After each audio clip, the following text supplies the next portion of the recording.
جانتا ہے۔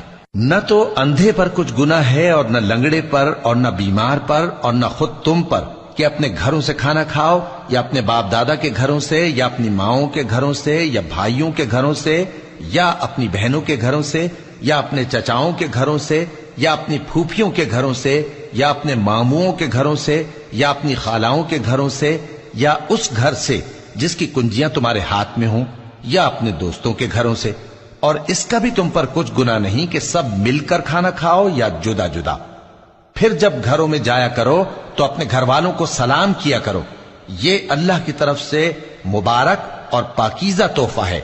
اس طرح اللہ اپنی آیتیں کھول کھول کر بیان فرماتا ہے تاکہ تم سمجھو۔ مومن تو وہ ہیں جو اللہ پر اور اس کے رسول پر ایمان لائے، اور جب کبھی ایسے کام کے لیے جو جمع ہو کر کرنے کا ہو پیغمبر کے پاس جمع ہوں تو ان سے اجازت لیے بغیر چلے نہیں جاتے۔